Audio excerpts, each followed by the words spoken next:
Donald Trump simplesmente colapsou o ouro em 2026. No final de janeiro, em um dia o ouro chegou a cair mais de 11%. E a prata mais de 31%. E mesmo com a alta expressiva do ouro nos últimos anos, teve muita gente que entrou em pânico no último dia 30. Nesse vídeo aqui eu vou te explicar tudo sobre isso, te mostrando qual é o choque de realidade e qual mudança o Trump fez no Federal Reserve em 2026, o que fez o ouro e a prata despencarem no dia 30 de janeiro e como você, investidor PFC, pessoa física comum, pode fazer para estar mais preparado para lidar com o ambiente macro atual. Aí já começa deixando o dedo no like e comentando aqui se você investe em ouro ou prata, que eu quero começar falando sobre o choque de realidade, sobre essa mudança aí no Federal Reserve. O que aconteceu em janeiro não foi só uma oscilação do mercado, foi um choque no sistema financeiro da maior economia do mundo. Deixa eu te dar um pouco mais de contexto, tá? No início de 2026, a maioria dos investidores ainda comentava ou até mesmo comemorava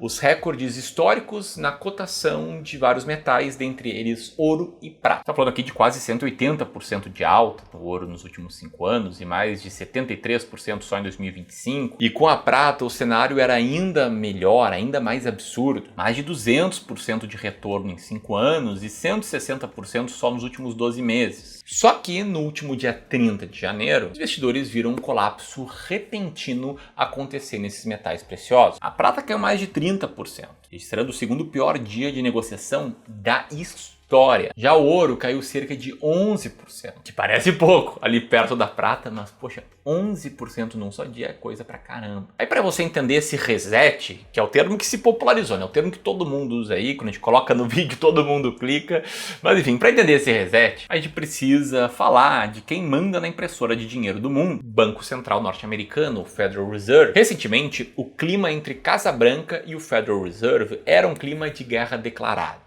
Aliás, parênteses aqui, né? Tem coisas que não acontecem só no Brasil, né? Lá nos Estados Unidos também o presidente fica cutucando o presidente do Banco Central. Enfim, o Trump vinha chamando o Powell de idiota, estúpido e grande perdedor. Mas enfim, ele estava acusando esse cara de manter os juros altos demais e sabotar a economia americana. A tensão ficou tão grande que o próprio Departamento de Justiça norte-americana chegou a abrir uma investigação criminal contra o Powell. E aí, quando a gente tem um cenário de incerteza política recheado com uma série de ataques à independência do Banco Central, que sim tem que ser independente, não pode sofrer pressões do governo, a gente tem aqui o cenário perfeito para um metal precioso render mais. Tanto porque esses metais tendem a performar bem em crises, quanto porque a lógica é a seguinte, né? Se o Federal Reserve perder a independência, o que vai acontecer? Ele vai baixar os juros na marra, na canetada, que nem a gente fez aqui no governo Dilma lá. E se os juros caírem na marra, na canetada, o que acontece? A inflação sobe. E se a inflação sobe, o dólar vai virando pó aos poucos, né? Vai perdendo seu poder. Logo, o que vai se valorizar? Metais preciosos. Aqui vale lembrar que a inflação americana, desde o final da pandemia, chegou a assustadores 9% em 2022. Para depois se estabilizar em algo perto de 3% ao ano ali no fim de 2025. Uma inflação que parece baixa, mas que é altíssima comparada ao passado recente dos Estados Unidos, acostumados com ela abaixo de 2%. Ao mesmo tempo, a gente viu os juros americanos chegarem a 5,5% em 2024, para em 2025 começarem alguns cortes que trouxeram a taxa de juros de lá para o patamar em que ela está atualmente, ali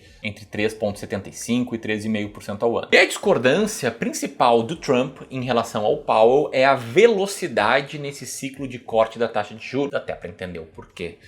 Recentemente, a dívida pública norte-americana superou os 38 trilhões de dólares. Inclusive, ela é bem maior do que o PIB americano, representa 124% de toda a riqueza que os Estados Unidos geram todo ano. A relação entre dívida e PIB é maior nos Estados Unidos do que no Brasil. Claro que no Brasil as taxas de juros são bem mais altas, então o juro sobre a dívida ele pesa muito mais e ele acelera essa trajetória de crescimento da dívida em relação ao PIB. Mas o fato é que no ritmo atual existem projeções que apontam que a dívida norte-americana pode explodir ainda mais, chegando a 200% do PIB em 2053. E nesse contexto, o Trump começou a movimentar ali as peças do tabuleiro. No dia 30 de janeiro, ele indicou Kevin Warsh para ser o novo presidente do Fed. E Warsh não é um companheiro do Trump, ele é um nome respeitado em Wall Street. Foi o governador do Fed durante a crise de 2008 e é um cara conhecido por ser linha dura contra a inflação. Então, essa nomeação surpreendeu a muitos e acalmou o ânimo de vários. Baixou ali os temores temores de uma venezualização do Federal Reserve depois de tantos ataques diretos ali do Trump contra a independência do Banco Central. Só no dia 30 de janeiro o dólar subiu mais de 1%. E os investidores, muitos deles escondidos ali no ouro, na prata, com medo do caos, decidiram que era a hora de voltar a tomar um pouco mais de risco em outras classes de ativos. Era a proteção, virou fonte de caixa. Isso nos traz para o colapso do ouro e da prata. E sendo muito franco, tá? A gente não pode ficar só aqui no superficial, não pode olhar só a política. O colapso que aconteceu ali no final de janeiro foi uma combinação de vários fatores. Diferentemente de outras classes de ativos, como renda fixa ou como ações, em que tu consegue avaliar os fundamentos por trás das empresas que estão emitindo as ações ou os títulos de renda fixa, tu consegue fazer uma análise de crédito, tu consegue fazer um valuation, tu consegue entender se aquela determinada ação está descontada, tá barata, tem um bom potencial de crescimento. Nos metais preciosos a gente não tem nada disso.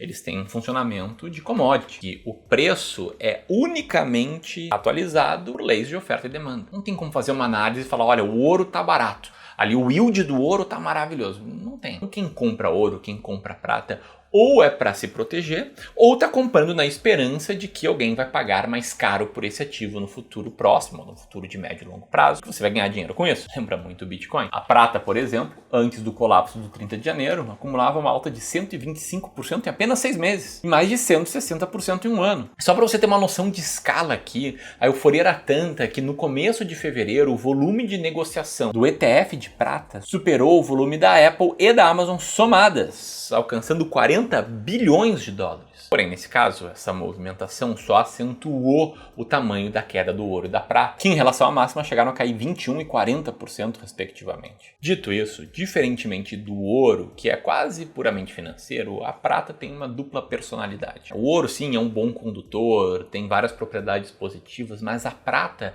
é ainda mais essencial para a vida da forma com que a gente conhece hoje. Por exemplo, o setor de energia solar sozinho já consome 29% de toda a prata industrial. Os veículos elétricos usam quase 70% mais de prata do que um veículo comum. E só a Tesla vai precisar de milhões de toneladas de prata por ano até 2030. Além disso, a demanda por carros elétricos só tende a aumentar nos próximos anos. Além disso, temos bastante uso da prata nos mais de 1 bilhão de celulares produzidos por ano e também a inteligência artificial está devorando os estoques de prata. A infraestrutura física para IA, com os servidores que são necessários, cresceu mais de 5.000% nos últimos anos. E os servidores de inteligência artificial usam até 3 vezes mais prata do que os tradicionais. E diferentemente da prata, o ouro estava sendo impulsionado, nos seus preços muito mais por um movimento estrutural de desdolarização. Pela primeira vez desde 96, os bancos centrais estrangeiros passaram a deter mais ouro do que os treasuries, os títulos da dívida norte-americana. No início de 2026, o ouro detido por bancos centrais beirava os 4 trilhões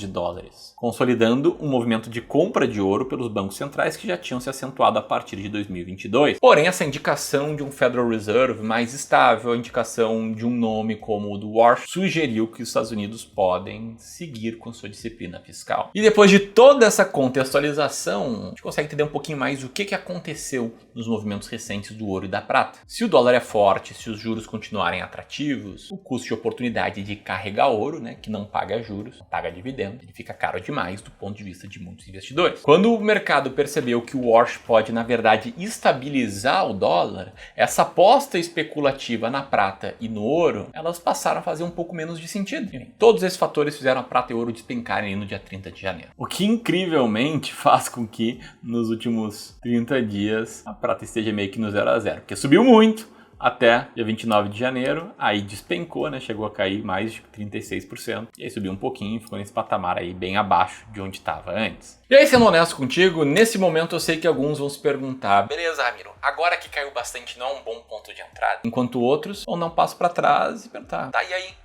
E o queco? Qual o grande ponto? Compro, não compro? Então vamos por partes, tá? Tirando o zoom, tirando esse colapso recente, o fato é que o ouro continua subindo mais de 70% e a prata mais de 159% nos últimos 12 meses. Agora, como decidir se é hora de comprar ou não? Eu vou ser muito franco contigo, tá? Eu pego esses assuntos que estão em alta, essas histórias econômicas interessantes, esses títulos falando de colapso do Trump e tal. É claro, te informar, para tu entender o que está acontecendo na economia. No mínimo serve para a cultura geral e para levantar a bola para a importância de você investir com estratégias claras de investimento, de preferência sistematizadas. E aqui vai começar o mantra do clubista, tá? Do cara que acompanha o clube, do cara que é fiel aqui no canal. Primeiro passo é sempre aquilo que vai representar 90% do teu resultado como investidor. Quer definir qual percentual você vai ter na tua carteira de longo prazo de renda fixa e renda variável e suas respectivas classes de ativos. É o que a gente chama de definir a sua macroalocação. Depois você vai para o segundo passo, que é garantir estar diversificado, porque uma macroalocação que seja 100% ações brasileiras, para mim não é uma boa macroalocação. Está deixando na mesa a diversificação. Traz vários benefícios, inclusive é chamado por grandes pesquisadores de, abre aspas, o único almoço grátis do mercado. Geralmente o retorno médio do investidor é menor do que o retorno médio do índice em si. Então a tua função como investidor é montar uma carteira diversificada que busque fazer com que as perdas de uma classe de ativos sejam compensadas por ganhos em outras. E isso é simples, simples demais, mas não é fácil. Por quê? Porque o investidor que está bem diversificado, ele geralmente vai estar meio frustrado, porque ele vai ter muitas oportunidades de olhar para o lado meio vazio do copo. Um exemplo, você pode ter prata na sua carteira, ter ali 5, 10% de peso em prata e estar mega frustrado. Por quê? Porque a tua carteira vai ter rendido muito menos do que a prata. Então você vai ter pensado, poxa, eu deveria ter mais da prata. Tipo, quem tinha ações norte-americanas cotadas em dólares, ganhou quase 80% em 5 anos, o que foi muito menos do que a prata nos últimos 12 meses. Essa é a beleza da diversificação, porque ela requer um emocional muito forte para você não estar sempre frustrado. Eu gosto de mostrar esse slide aqui justamente para deixar claro esse ponto. Na alta da renda variável, o investidor diversificado pensa, poxa, eu deveria ter mais renda variável. Na queda da renda variável, ele pensa, poxa, eu deveria ter mais renda fixa, mas no longo prazo ele vai tender a ter um retorno maior. Agora, não adianta nada definir uma macroalocação, não adianta nada diversificar a sua carteira se você não seguir o rebalanceamento. A carteira rebalanceada sistematicamente tende a ganhar mais dinheiro no longo prazo, como mostra esse estudo que você está vendo na tela. E aí, com esses 3 fatores, você sabe quase sempre o que fazer. Só tem um quarto fator, que é saber quais ativos escolher dentro de cada classe de ativos. Dito tudo isso, para sair de cima do muro, Ramiro, é hora de comprar prata? A resposta é, para mim, não. Não porque eu não acredite que vai aumentar a demanda pela prata, não porque eu acho que vai cair, mas porque no passo 1, na definição da macroalocação, aqui no Clube do Valor, a gente escolhe apenas classes de ativos, sejam geradoras de caixa e que a gente consiga fazer uma avaliação se os ativos dentro dessa classe estão baratos ou não. E aí, prata, ouro, Bitcoin, qualquer commodity nos impossibilitam de fazer isso. Não compra nunca um ativo cujo crescimento futuro dependa apenas, única e exclusivamente de alguém disposto a pagar mais por esse ativo. Mas você possa falar, não, mas espera aí, uma empresa é assim também, se ninguém quer pagar mais por uma ação, ela vai valer 1 centavo. Se eu tiver ação de uma empresa que está lucrando lá, sei lá, R$3 por ação por ano, e ela valer 1 centavo, tô com uma máquina aqui de imprimir dinheiro. Então essa é uma visão especificamente nossa aqui no clube, que temos visões próprias e às vezes muito autênticas sobre tomada de decisão e investimentos que felizmente funcionam. Vendo as carteiras dos nossos clientes rendendo bastante no longo prazo, tendo performance significativamente melhores do que a média do mercado. Essas carteiras, vale lembrar, seguem essas 3 etapas e uma quarta, que tem estratégias claras para selecionar cada ativo dentro de cada classe, como por exemplo a nossa estratégia das ações mais baratas da bolsa, em que a gente chega à lista das ações mais baratas da bolsa depois de analisar uma série de fatores. Então, um clubista raiz, repete comigo. Primeiro, define a tua macroalocação. Segundo, garanta estar diversificado em no mínimo dos mínimos 2 classes de ativo. Depois, comprometa-se a rebalancear sua carteira e, por fim, escolha uma boa estratégia para você utilizar para selecionar os ativos que você vai comprar. E aqui eu tenho um convite para te fazer. Eu quero te chamar para uma imersão de 2 dias, onde eu vou te mostrar o método que transformou R$100 mil em mais de 2,5 milhões investindo em ações, tendo uma performance bastante superior à média do mercado, gerando resultados em vários e vários clientes, clubistas, pessoas que seguem esses métodos. Então são 2 dias de muito, mas muito conteúdo que você pode ter acesso por um valor irrisório, é quase que uma taxa de confirmação. Para saber mais, aperta nesse link aqui, no primeiro link na descrição, ou ainda nesse link aqui. Espero que você tenha gostado do vídeo. Se sim, nos siga aqui para mais vídeos assim. Era isso, um grande abraço e até mais.